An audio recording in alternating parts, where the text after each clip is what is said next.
받을 것이로다. 모압은 젊은 시절부터 평안하고 포로도 되지 아니하였으므로 마치 술이 그 찢기 위에 있고 이 그릇에서 저 그릇으로 옮기지 않음 같았어. 그 맛이 남아있고 냄새가 변하지 아니하였도다.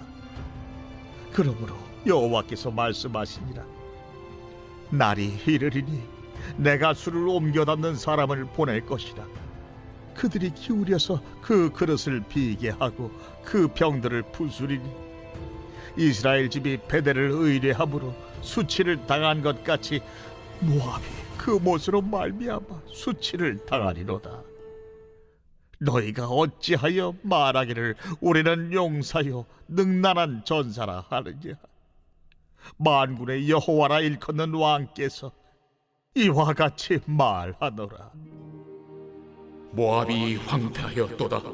그 성읍들은 사라졌고 그 선택받은 장정들은 내려가서 죽임을 당하니 모압의 재난이 가까웠고 그 고난이 속히 닥치리로다. 그의 사면에 있는 모든 자여, 그의 이름을 아는 모든 자여, 그를 위로하며 말하기를 어찌하여 강한 막대기 아름다운 지팡이가 부러졌는고 할지니라. 기본에 사는 딸아, 네 영화에서 내려와 메마른 데에 앉으라.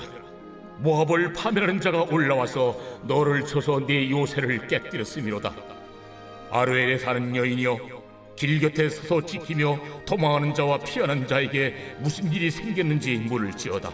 모압이 패하여 수치를 받나니 너희는 울면서 부르짖으며 아르논가에서 이르기를 모압이 황폐하였다 할지어다. 심판이 평지에 이르렀나니 곧 홀론과 야사와 메바앗과 디본과 느보와 벳디블라다임과 기랴다임과 벳가물과 벳무원과 그리엇과 보스라와 모압 땅 원근 모든 성읍이로다. 모압의 뿔이 잘렸고 그 팔이 부러졌도다. 여호와의 말씀이니라. 2022년 4월 29일 새벽 하나님의 말씀은 예레미야 48장 11절부터 25절입니다.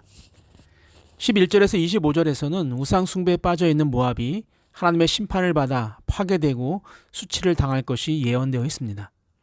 모압은 지정학적으로 외부의 침략을 받지 않는 요새로서 오랫동안 평화를 누려왔습니다.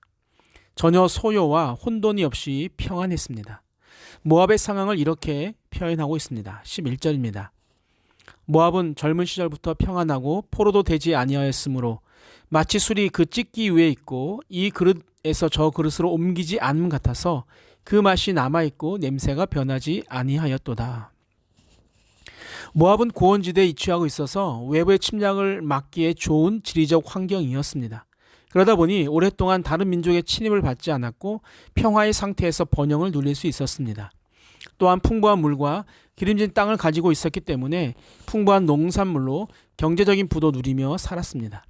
이처럼 군사적으로 경제적으로 안정되었던 모압의 상황을 찌꺼기가 가라앉은 술에 비유하고 있습니다. 보통 포도주는 통에서 찌꺼기를 제거하지 않고 오래 숙성시킬 때 맛이 좋아진다고 합니다. 술이 여기저기 옮겨지지 않아서 맛이 남아있고 냄새가 변하지 않았다는 표현은 다른 나라로부터 침략을 당하거나 포로가 된 일이 없었다는 것을 의미합니다. 모압은 그런 자신들의 상황을 보면서 영원히 그렇게 평안하고 무사할 것이라 생각하고 있는데 예레미야 선지자는 하나님의 심판으로 모압이 멸망할 것임을 선언하고 있는 것입니다. 12절입니다. 그러므로 여호와께서 말씀하시니라. 날이 이르느니 내가 술을 옮겨 담는 사람을 보낼 것이라. 그들이 기울여서 그 그릇을 비게 하고 그 병들을 부수리니. 아멘.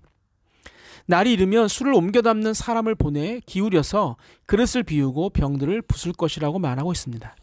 이 말은 풍요와 부에 취해 살아가는 모압에게 하나님께서 술을 옮겨 담는 사람, 즉 바벨론 군대를 보내셔서 모압을 산산이 부수시겠다는 심판의 말씀입니다. 그런데 이런 멸망의 결정적인 원인은 다름 아닌 이스라엘 집이 벳엘을 의뢰해서 망한 것처럼 그모스라고 하는 우상을 숭배했기 때문임을 말하고 있습니다. 우상 숭배는 개인뿐만 아니라 한 나라를 멸망으로 이끄는 큰 범죄라는 것을 다시 한번 확인할 수 있습니다. 모압은 자신들이 용사하고 능란한 전사라고 말하며 살았습니다. 지정학적 위치로 적의 침입으로부터 자유로웠던 것을 자신들이 강한 용사이기 때문이라고 착각하며 살았던 것입니다. 이 말은 지정학적인 유리함은 군사적 준비를 소홀히 하게 하는 원인이 되었을 것이고 외부 세력이 침입했을 때 어느 나라보다 쉽게 무너졌을 것임을 추측할 수 있습니다. 15절부터는 모압의 패망을 적나라하게 그리고 있습니다. 성읍들이 사라지고 선택받은 장정들이 죽임을 당할 것입니다. 선택받은 장정이란 말은 모압에서 가장 강한 사람들을 말합니다. 그런데 그들 역시 멸망의 대상에서 예외일 수 없다는 것이고 결국은 모압 사람 모두가 다 그 멸망의 대상이 된다는 이야기입니다. 그리고 그 재난은 멀리 있지 않고 가까운 곳에 이르렀고 고난은 지체하지 않고 빠르게 임할 것입니다. 모압 사람들이 우상을 숭배하며 죄 가운데 살고 있었던 것을 참고 인내하셨지만 더 이상 참지 않으시고 하나님의 심판이 임한다는 것입니다. 오늘 세상을 보면 모압처럼 악인들이 번영하고 또 의인들이 박해받는 일이 비일비재한 모순된 현실로 인해서 낙담해하는 성도들에게 오늘 이 말씀을 통해서 하나님의 공의가 반드시 실현될 것이라는 확신을 주는 위로의 말씀입니다. 우리도 하나님의 심판을 먼 미래가 아닌 현재의 일로 받아들이며 매일매일 회개의 길을 걸어가야 합니다. 17절부터는 모압 주변과 모압 본토 사람들을 향한 권면을 통해서 모압의 패망과 또한 고통을 강조하고 있습니다. 이방 나라들은 심판으로 인해 강한 막대기, 아름다운 지팡이가 부러졌다고 말을 합니다.